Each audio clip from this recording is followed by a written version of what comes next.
আজ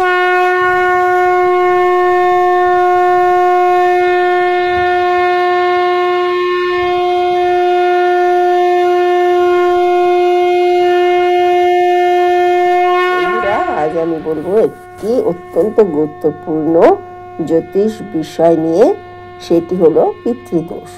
জন্মকুণ্ডলিতে রাহু, কেতু ও শনির অশুভ অবস্থানে এই দোষ স্পষ্ট প্রকাশ পায়। কিছু বিশেষ যোগ থাকে, তাকে বলা হয় পিতৃদোষ। এই দোষ তখনই হয় যখন আমাদের পিতৃপুরুষদের আত্মা কোনো কারণে অশান্ত থাকে অথবা তাদের ইচ্ছা অপূর্ণ থেকে যায়। পিতৃদোষ থাকলে জীবনে নানা বাধা আসে, বিয়ে বারে বারে আটকে যায়, সন্তান লাভের সমস্যা হয়, ব্যবসায় অগ্রগতি হয় না, আর্থিক উন্নতি হয় না, পরিবারের মধ্যে অশান্তি দেখা দেয়। তবে ভয়ের কিছু নেই। পিতৃপক্ষের সময় যদি আমরা সঠিক উপায়ে তাদের স্মরণ করি এবং শ্রদ্ধা জানাই, তাহলে পিতৃদোষ অনেকটা কমে যায়। এখন মনে প্রশ্ন আসে, কিভাবে বোঝা যায় যে জন্মকুণ্ডলিতে পিতৃদোষ আছে? জ্যোতিষশাস্ত্র অনুযায়ী কয়েকটি লক্ষণ থাকে। নবম ঘর হলো পিতৃস্থান। এর অধিপতি যদি শনি, রাহু বা কেতু দ্বারা দোষগ্রস্ত হয়, তবে পিতৃদোষের ইঙ্গিত মেলে। সূর্যগ্রহের অবস্থান এই দেখেও বোঝা যায়। সূর্যকে পিতৃকারক গ্রহ বলা হয়। সূর্য যদি দুর্বল, অমঙ্গল গ্রহ দ্বারা দৃষ্ট বা পাপক গ্রহ দ্বারা সঙ্গে যুক্ত থাকে, তবে পিতৃদোষ সৃষ্টি হয়।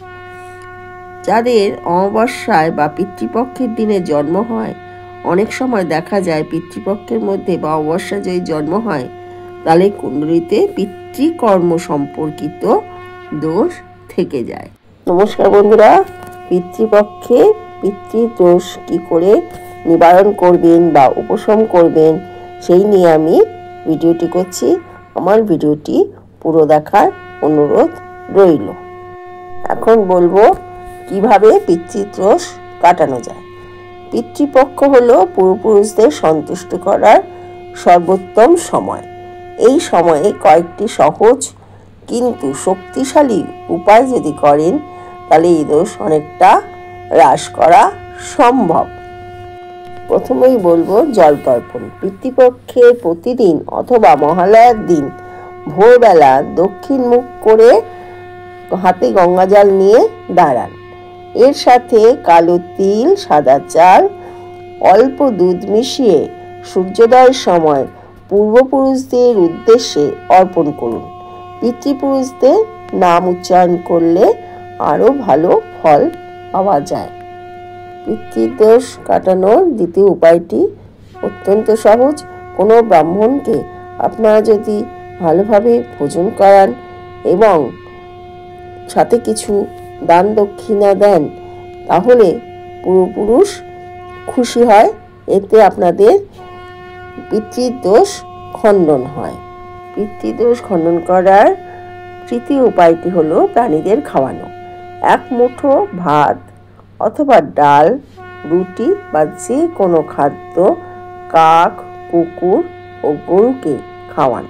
শাস্ত্রে বলা হয়, এই প্রাণীদের মাধ্যমে পূর্বপুরুষরা অন্ন গ্রহণ করেন।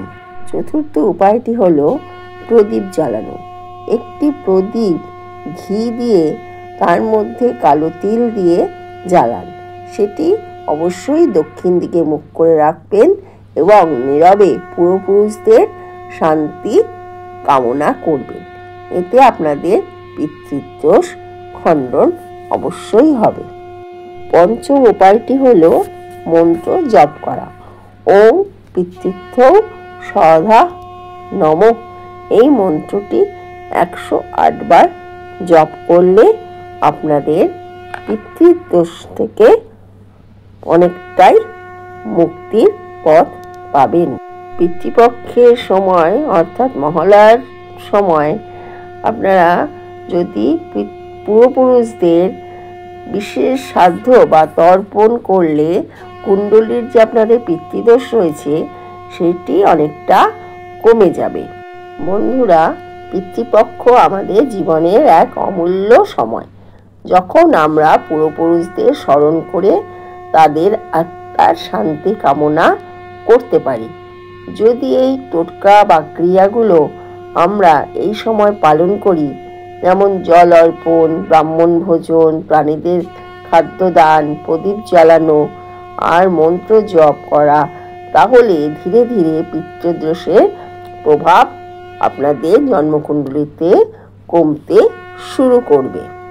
তার ফলে পরিবারের অশান্তি দূর হবে, আর্থিক উন্নতি আসবে, সন্তান যোগ্য দৃঢ় হবে, আর সবচেয়ে বড় কথা, আপনাদের পূর্বপুরুষদের আত্মার চিরশান্তি পাবে। তাই এই পিতৃপক্ষের সময় অবশ্যই এই নিয়মগুলো পালন করার চেষ্টা করুন।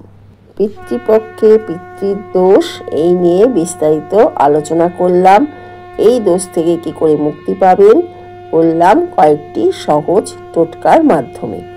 আমার ভিডিওটি ভালো লাগলে লাইক, কমেন্ট, শেয়ার করে দেবেন। আমার চ্যানেলে নতুন এসে থাকলে চ্যানেলটি সাবস্ক্রাইব করে দেবেন এবং পাশে থাকা বেল আইকনটি প্রেস করে দেবেন, যাতে আমার ভিডিও নোটিফিকেশন আপনার কাছে পৌঁছে যায়। সামনে আরও গুরুত্বপূর্ণ জ্যোতিষীয় তথ্য এবং টোটকা নিয়ে আমি আবার ভিডিও করব। ধন্যবাদ। শুভ হোক আপনার জীবন।